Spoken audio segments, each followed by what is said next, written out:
Suet. As a matter of fact, Mabel and her guardians were almost thrown on board as the train began to move.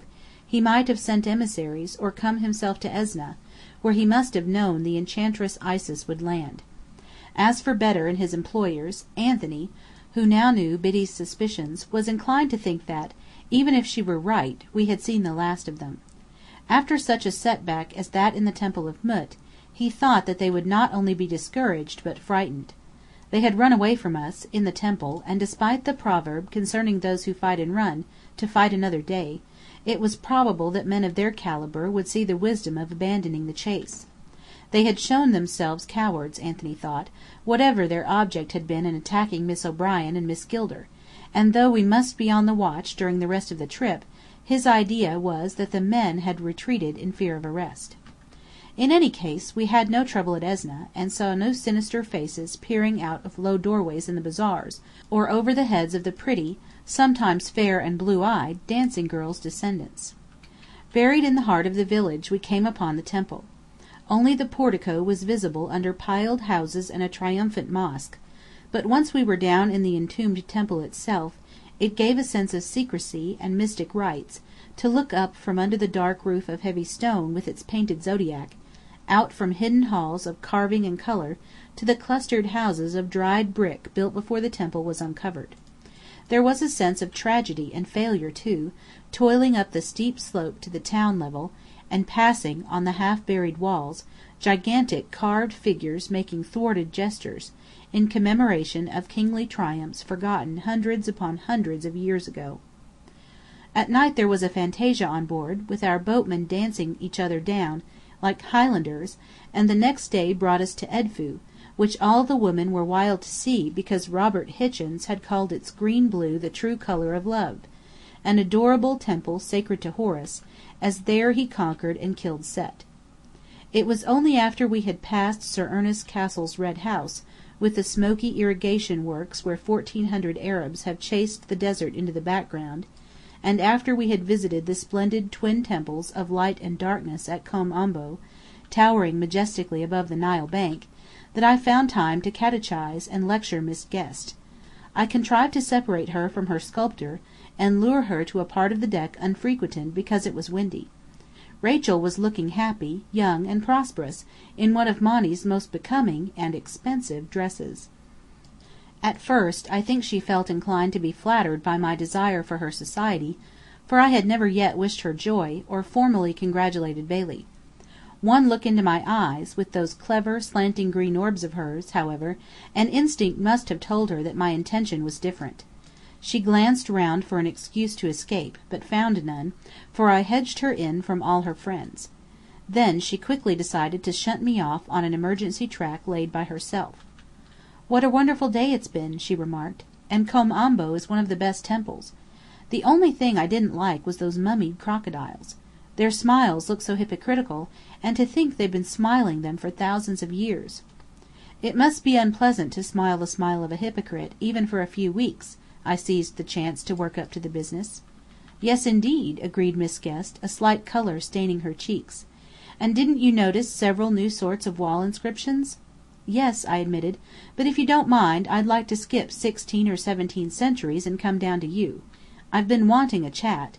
"Why, I'm delighted!" she exclaimed, frightened, but all the more ingratiating. "Oh, isn't the Nile beautiful as we come toward Nubia? And aren't the sakkiyehs more interesting than the shadoofs, which they mostly use when the river is low? Willis said quite a lovely thing, about the sakkiyehs, that their chains of great water cups, going up and down, look like enormous strings of red and green prayer beads, being told by unseen hands. He ought to be a poet, he's so romantic." "No doubt everything about you, Miss Guest, must make an appeal to his romantic side," I cut in, while she was forced to pause for breath. "I hope I do appeal to him," she said meekly. "I never thought to be so happy." This was a direct appeal to me, and it hit the mark. I didn't care a rap about Willis Bailey, or his sketches, or the wooden statues with crystal eyes, with which he was going to make the fashion. If Miss Guest chose to hook her shining fist with a false fly, it wasn't my business.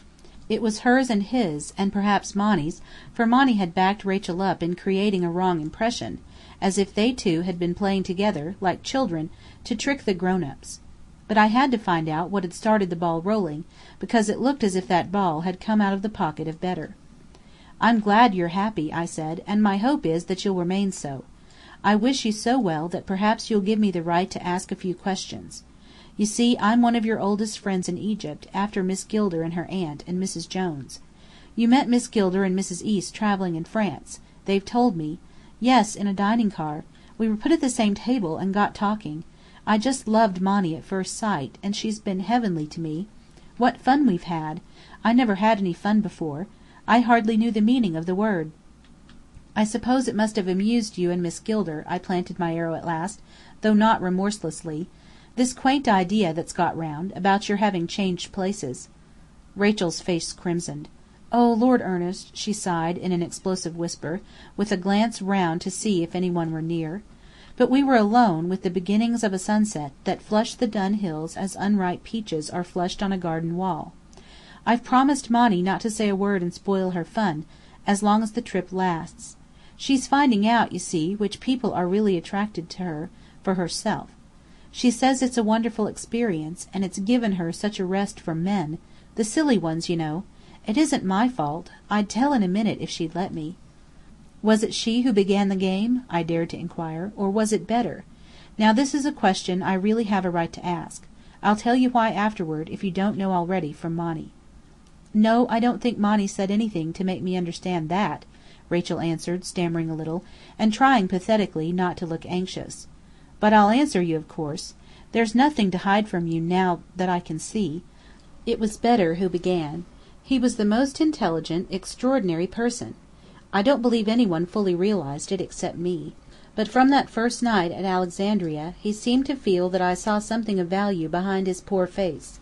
He was very sensitive, and he attached himself to me in the most beautiful, faithful way. Really and truly, if there hadn't come that trouble about the hasheesh place, which wasn't his fault, because Monny wanted to go, and when she wants things she wants them very much, I believe I could have made a Christian of him. He would have been a wonderful convert. We talked more about religion than anything else, but he used to like to chat about America, because he'd been there and hoped to go again. That was the way the joke about Monny and me started. He did not ask me to speak of it, but it can't matter now. He told me when he was in New York, with a family who took him from Egypt, one day the great Mr. Gilder's daughter was pointed out to him in the street. She was with her father, in an automobile, but there was a block in the traffic. A policeman was keeping it back, so he saw her distinctly for several minutes, and he was interested, because his employers told him how important the Gilders were, and how Mr. Gilder used to have his daughter guarded every minute for fear she might be kidnapped for ransom, as several rich people's children had been. Monny couldn't have been more than 14 then, as it's 7 years ago, and Bedr said that the little girl he saw in the automobile was exactly like me, hardly at all like what Monny is now.